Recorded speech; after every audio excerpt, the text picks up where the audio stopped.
Hello everybody and welcome back to my continuation of my book reading of The Body.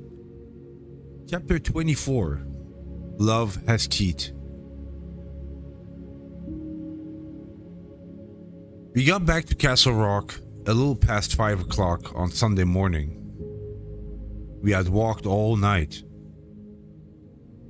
Nobody complained, although our feet hurt and were unbelievably hungry. We crossed the bridge in safety, passed through the dump with no sign of Milo Pressman and the now not so awful Chopper, and finally reached town.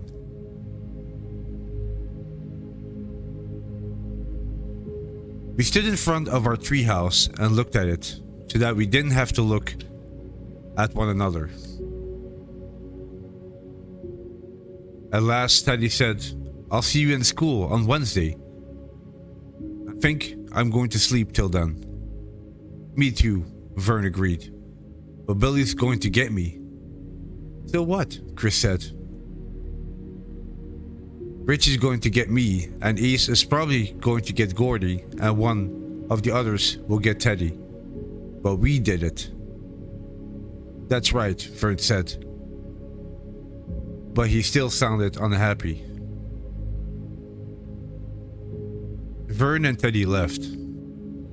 I hesitated for a second before going home, and Chris said, "I'll walk with you." "Okay." We walked for a while without talking.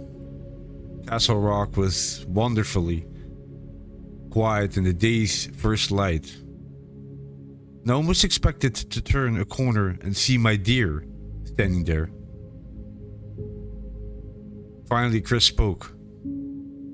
"Vern and Teddy will tell others," he said. "Yes," I said, "but not today or tomorrow, if that's what you're worried about. Maybe not for years." He looked at me surprised. "At first, they won't know what to say," I explained. "And then it will start to seem like a dream, and they'll be too embarrassed to talk about it. And then, it sounds crazy, but I think they'll almost forget it ever happened." He nodded. "You see through people, Gordy." We had reached the corner of my street, and I wanted to say something more to Chris, and I didn't know how to.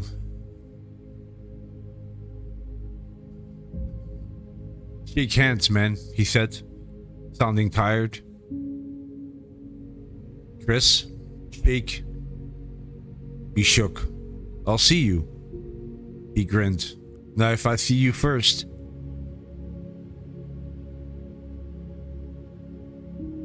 He walked off, still laughing, as if he didn't hurt like me. I wasn't covered in insect bites. As if he didn't have a care in the world. I wasn't returning to a dirty 3-room house with no running water and broken windows covered with plastic.